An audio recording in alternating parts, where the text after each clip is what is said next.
Um forte abraço a você, telespectador amigo da TV Cidade, TV Saber no ar. Hoje estamos aqui com o Dr. Bruno Boller, professor da Faculdade Anhanguera, que já esteve aqui conosco falando sobre direitos do consumidor, que foi uma entrevista que teve muito sucesso. E hoje vamos falar de um assunto importantíssimo que preocupa muita gente, que é crimes cibernéticos, crimes da internet. Bruno, mais uma vez, muito obrigado, seja muito bem-vindo. Obrigado por mais uma vez ter aceito o nosso convite. Olá, Gil, eu que agradeço o convite, é sempre um prazer estar aqui e poder esclarecer as dúvidas dos telespectadores que muitas vezes acabam ficando sem as informações e vamos ajudá-los aí de alguma forma. Exatamente. Bruno, diuturnamente os noticiários falam sobre inúmeras reclamações sérias, graves, com relação a crimes da internet. Como resolver esse problema? Como evitar esse tipo de problema, Bruno? Então, hoje o mundo está totalmente conectado, né? Nós não ficamos longe do celular, longe do computador. E à medida que aumenta o uso, nós estamos mais expostos no mundo virtual. Então, assim, mas da mesma forma que tem o crime no mundo real, no mundo virtual também tem o crime. E muitas vezes os mesmos delitos acontecem no mundo virtual. Então, nós precisamos que o legislador acompanhe o ritmo da evolução virtual e precisamos também tomar certos cuidados com a exposição, principalmente nas redes sociais. Sabe-se, Bruno, que, como você falou agora, a velocidade da internet é fora do comum, entendeu? A legislação consegue acompanhar essa velocidade? Infelizmente não, Gil. Né? Nós sabemos da morosidade do poder legislativo, né? Uma mudança na lei, a criação na lei demanda tempo, demanda estudo, demanda boa vontade dos nossos políticos. Enquanto a evolução do mundo virtual é absurda, né? Cada dia é uma coisa nova. Eu falo, do mesmo jeito que a tecnologia avança, os criminosos também avançam no uso da tecnologia para cometer delito. E, infelizmente, o legislador não consegue acompanhar. Então, muitas vezes, ele está arrumando uma solução para um problema, mas isso já mudou, já alteraram a forma de agir e acaba prejudicando um pouco o cerco a esses criminosos. O Facebook, Bruno, é tido como o alvo principal dos criminosos. Deve-se isso, muita gente fala, pela exposição desenfreada que as pessoas usam o Facebook. O que você acha disso? Eu acrescento, Gil, não só o Facebook, Instagram, TikTok, toda e qualquer rede social aí que as pessoas gostam de se expor, colocam-as em risco. Então, quanto mais exposição, mais risco você tem. Então, a pessoa no Facebook, muitas vezes na inocência, ou no próprio Instagram, Twitter, X hoje, né? Ela coloca a foto da família, dos filhos, do marido, do local onde mora, marca essas pessoas nas fotos com os nomes, costuma postar foto dos locais que costumam frequentar, e isso para o criminoso é um prato cheio. Então, se o criminoso está lá atuando, ele encontra o Gil na rede social. Então, ele descobre quem é a esposa, quem são os filhos, onde os filhos estudam, quais os locais gosta de frequentar, restaurante, clube, bar, qualquer outro local. Então, as pessoas gostam vai no restaurante, posta uma foto e marca qual é o restaurante. Posta a foto com o filho, com o uniforme da escola e coloca o nome do filho. Então, o criminoso que está ali vendo, ele tem um acervo de informações que vai facilitar o trabalho dele, né, o modo de agir dele, e aquela pessoa, na inocência, acaba entregando tudo isso para o criminoso. Então, assim, a orientação que fica é o menor número de exposição possível, o menor número de informação possível, com a intenção de dificultar a atuação do crime. Bruno, com relação, por exemplo, você falou que a morosidade da lei com relação à velocidade da internet. com relação a esse tipo de crimes. Por exemplo, uma lei que hoje ela pune uma pessoa, ela pune um criminoso, julga, ele é julgado. Então, mas amanhã a velocidade já ultrapassa essa lei. Essa lei permanece. Então, o que acontece, assim, a criação da lei, muitas vezes eles aproveitam aquela lei existente e eles fazem adaptações ao invés de fazer uma lei nova. Então, eles vão adaptando aquela legislação para o que está acontecendo naquele momento. Então, infelizmente, o legislador não acompanha. Então, um crime que acontece hoje, um tipo criminoso que acontece hoje, pode ser que amanhã ele já está fora de moda, vamos dizer assim. E eles já inventaram um novo crime, aquele lá. E o legislador ainda está correndo atrás daquele primeiro, tentando cercar aquele primeiro. Mas é bom ressaltar que o Código Penal, ele vale tanto para o mundo real quanto para o mundo virtual. Então, os crimes são os mesmos, as penas são as mesmas, né? Então, vão adaptando a essa situação. Então, quais são as penas impostas que você falou pelo Código Penal para quem pratica crimes cibernéticos? Porque existem crimes considerados, eu acho que todo crime não pode ser considerado mais leve ou mais pesado, é crime, é crime. Porque existem crimes hediondos, uma série deles. Quais são as penas impostas? Então, é assim, não existe crime mais ou menos grave, né? Nós temos ali uma pena maior ou menor de acordo com o crime que foi cometido. Nós temos muito comum nas redes sociais são os crimes contra a honra, calúnia, injúria e difamação. As penas são baixas no Código Penal, não são penas altas, começam com meses e terminam com 2, 3 anos. E aí depende da forma como foi praticado, se houve reiteração na prática delituosa, para aí o operador do direito entrar, né, através de boletim de ocorrência, o processo criminal em si e uma condenação. Mas pode acontecer o furto, pode acontecer extorsão. Então são vários crimes que as pessoas imaginam que por estar no mundo virtual não acontece. Mas assim, o crime é o mesmo e as penas são as mesmas aplicadas para o mundo real. Olha, é interessante. O que você acha, Bruno? Por exemplo, as leis brasileiras, elas são criadas pelo Congresso, que é composto pelo Senado e pelos deputados.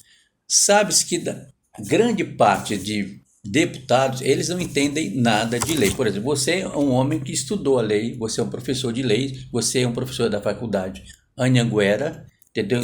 Você está abalizado, credenciado a falar a respeito. Agora, o que você acha de uma série de deputados, eles criarem as leis, já que eles não entendem de lei? Essas leis, elas são criadas por um conjunto de juristas, né? Quando ocorre a mudança do Código Civil, do Código de Processo Civil, então um conjunto de juristas auxiliam e elaboram junto com os deputados. Então, muitas vezes isso de fato acontece, porque se deixar somente à mercê dos representantes do povo, né, os deputados e senadores, de fato muitos não têm sequer estudo. Então, ficaríamos vulneráveis se dependêssemos apenas deles. Mas, na prática em si, acontece um grupo de juristas auxiliando na criação dessas leis. Bruno, em 2012 nós tivemos um caso sério, entendeu? Que foi manchete no Brasil inteiro, até fora do país, com relação à lei Carolina Dickmann, uma atriz que até hoje está nas telas. Ela teve o seu computador invadido, teve suas fotos íntimas divulgadas por ela não ter aceitado a extorsão de criminosos. Como é que você vê esse caso? Essa lei existe até hoje? Ela foi aumentada? Sim, existe, né? Essa lei foi um marco, né, no mundo virtual aqui no Brasil, né? Porque assim, os crimes já existiam, né? Só que aconteciam com as pessoas que estão fora da mídia, são com pessoas que não são conhecidas e acabam não ganhando repercussão. Então, quando aconteceu com uma pessoa famosa, houve uma repercussão, houve uma comoção, e aí chamou a atenção que outras pessoas também estavam expostas, também estavam sofrendo com esse tipo de atitude. Então, quando surgiu como uma atriz famosa, opa, precisamos agir. Enquanto estava no povo de uma forma geral, eles não estavam dando muita importância para isso. Mas como você colocou, houve uma extorsão. Ou seja, olha, eu tenho as suas fotos íntimas aqui e eu quero um valor para não expor. Quando ela procurou a autoridade policial, e o caso ganhou repercussão. Então, assim, foi um marco porque foi uma das primeiras leis em relação ao mundo virtual. Então, chamou a atenção até do legislador, falou, você precisa agir. Você precisa estar mais atento, porque as pessoas estão sujeitas a esse tipo de crime. Então, foi um marco, foi um ponto positivo nesse sentido. Teve que acontecer com uma pessoa famosa, mas isso já acontecia e, infelizmente, continua acontecendo. Mas hoje tem o amparo da lei. E eu espero que o legislador não espere acontecer com outras pessoas para que ele possa tomar iniciativa. Que ele esteja atento no que está acontecendo na sociedade para que ele possa aprimorar, para que ele possa colocar penas mais duras, penas severas. Para quê? Para que isso iniba a prática criminosa.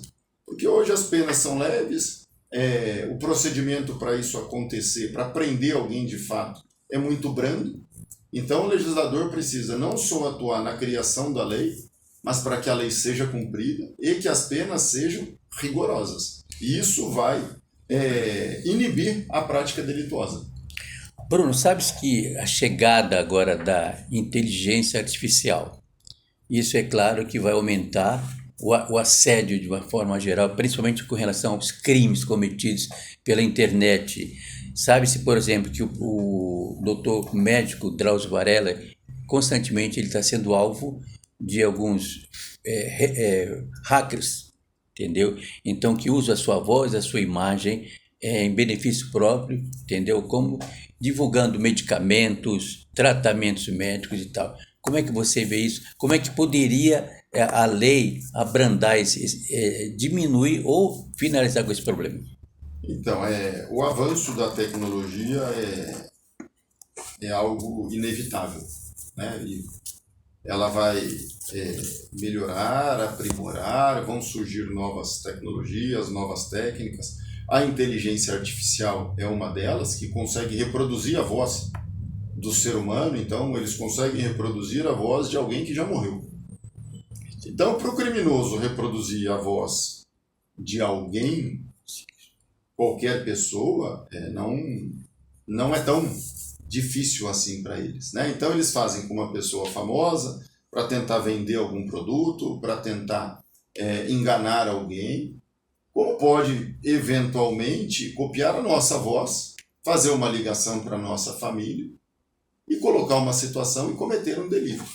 Então não podemos ser contra a evolução tecnológica, mas temos que ficar atento. Então, assim, precisa de orientação para a população em relação a como proceder e volta na resposta anterior. O legislador precisa criar leis com penas mais rigorosas para inibir a prática delituosa.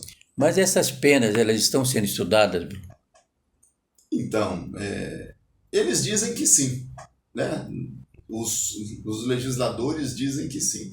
Nós vemos o trabalho por parte de alguns parlamentares nesse sentido. Por outro lado, vemos outros parlamentares tentando impedir, né, que essas penas aumentem. Então, assim, infelizmente, quem sofre é a população, que fica no meio de uma disputa política. Precisa olhar para a sociedade como ela refém de uma situação de criminosos, e eles precisam resolver e nos dar tranquilidade de que, se alguém cometer um delito, que essa pessoa responda, que tenha acesso a todo o processo legal, contraditório, ampla defesa, mas que ela seja punida com uma pena rigorosa.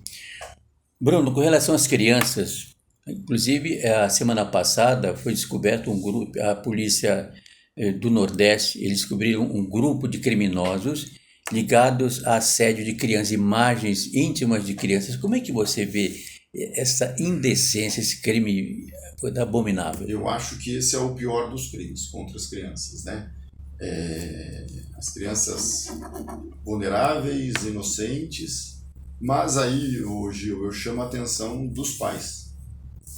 Os pais são responsáveis. Os pais devem fiscalizar o que os filhos andam vendo na internet. As redes sociais, o próprio WhatsApp, eles colocam lá nos seus termos de uso que a idade mínima é 13 anos. Então, assim, só que nós sabemos de diversas crianças com menos de 13 anos que utilizam as redes sociais livremente. Então, assim, os pais precisam ter consciência que as crianças não têm privacidade. A criança não sabe o que está fazendo ali. Elas não imaginam os perigos que existem dentro do mundo virtual, das redes sociais. O criminoso se esconde atrás de uma foto bonita, de uma foto com figura de criança, de uma foto de algo que as crianças gostem, para ele atuar ali.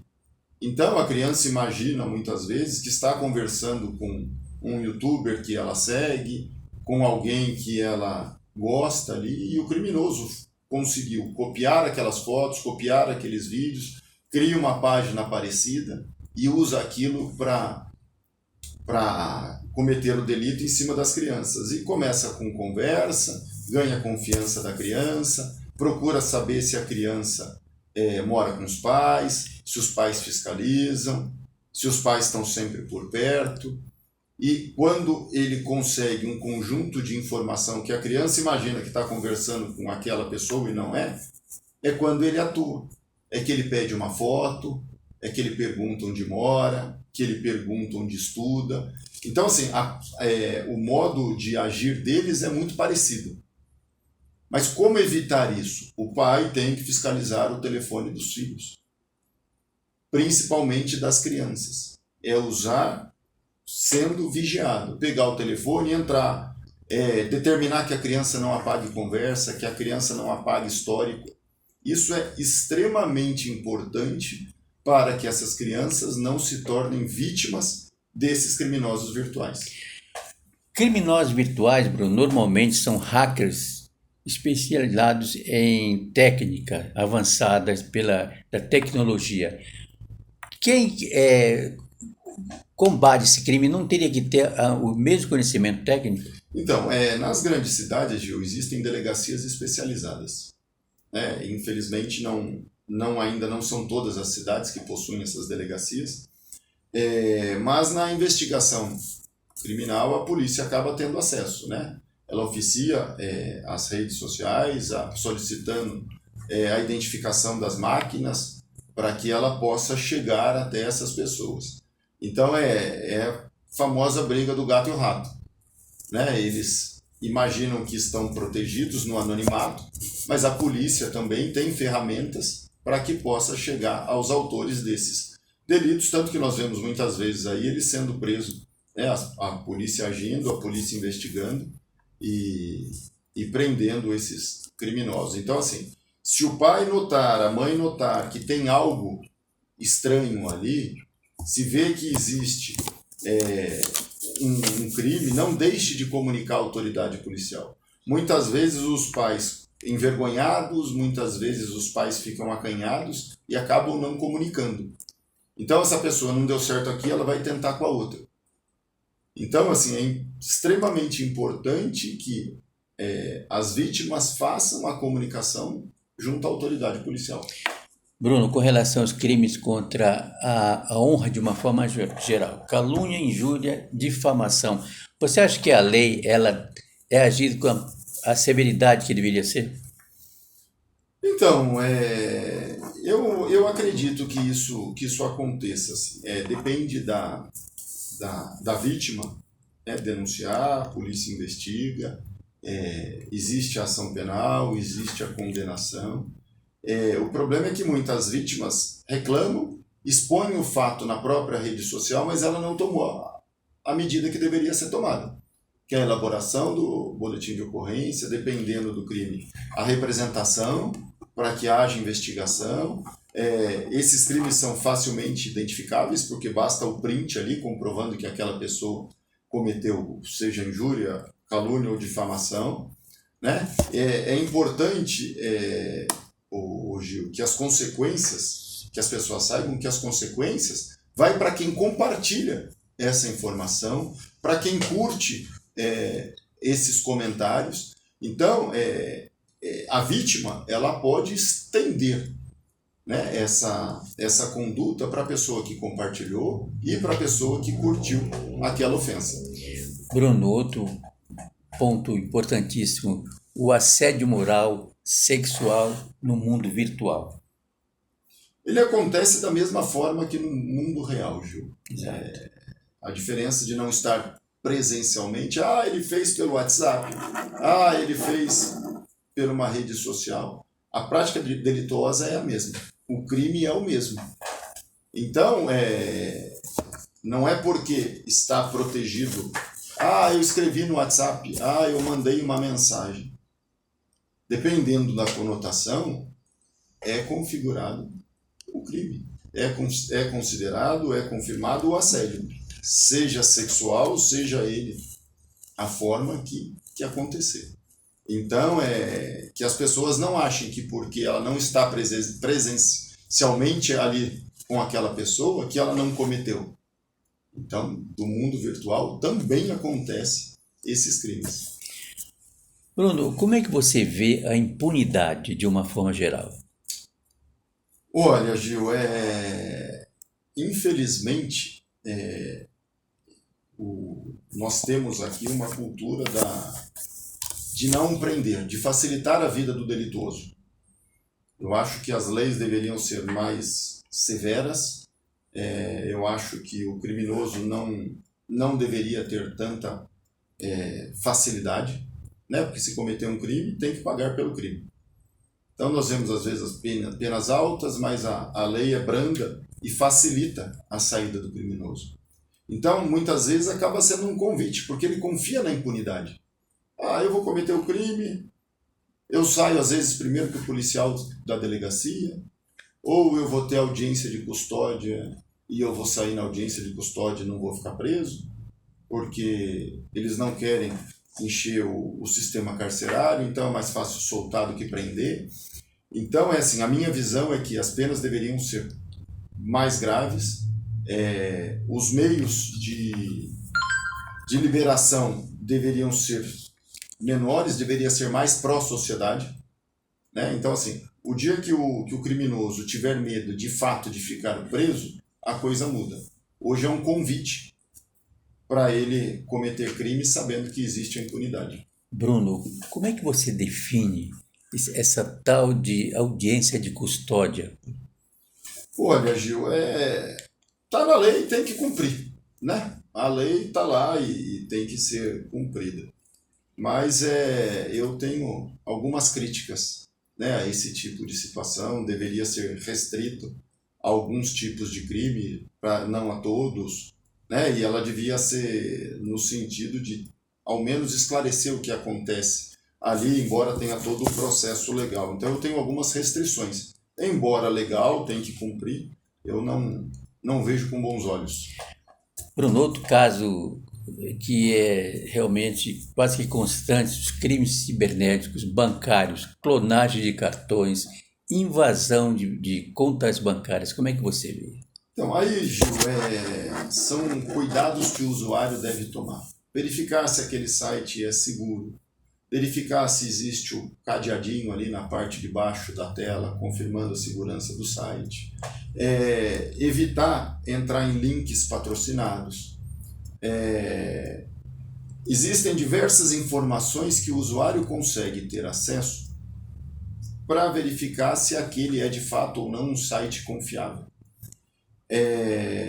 Hoje alguns bancos disponibilizam o cartão virtual em que ele muda o código constantemente para dificultar o rastreio por parte dos criminosos. Então, assim, evitar usar o cartão físico para compras online.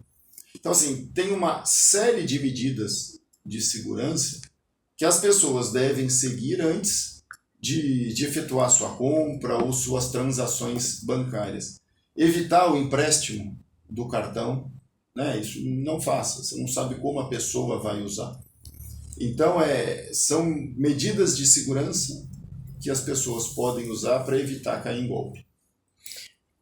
Bruno, para encerrar, eu gostaria que você deixasse uma mensagem relativa ao que nós falamos agora para os telespectadores. Eu acho que a mensagem principal, Gil, é em relação aos pais e às crianças. Que os pais fiscalizem os celulares, computadores, tablets, Instagram, WhatsApp, YouTube, Snapchat. Né? Snapchat tem lá um meio de conversar com as pessoas. Então, assim, evitar deixar essas crianças expostas. Assim, nós, adultos, tomamos mais cuidados, às vezes não temos conhecimento, mas é mais difícil de ser enganado. Uma criança não. Então, a responsabilidade é totalmente dos pais. Então, o recado é para que os pais fiscalizem, tomem conta dos seus filhos, para que evitem expor foto dos filhos, principalmente com roupas íntimas, roupa de praia, esse tipo de coisa, porque infelizmente tem muita gente má nesse mundo aí e pode causar mal para o seu filho. Então, para evitar, que os pais fiscalizem e tomem conta dos seus filhos. Então, vocês entenderam o que foi dito pelo Dr. Bruno Boller. Fiscalize seus filhos, tendo sempre atento, principalmente quando ele está ligado a algum computador, algum notebook, algum celular, porque sempre o perigo está rondando. Bruno, mais uma vez, muito obrigado pela sua participação, as suas explicações. Esperamos que brevemente você volte. Eu que agradeço o convite, é sempre um prazer estar aqui com você e será um prazer retornar. O prazer é todos nós. Conversamos com o Dr. Bruno Boller sobre um problema seríssimo que são os crimes cibernéticos, crimes na internet. TV Saber chega ao seu final. Agradecemos a sua atenção, o carinho da sua audiência. Estaremos de volta na próxima semana.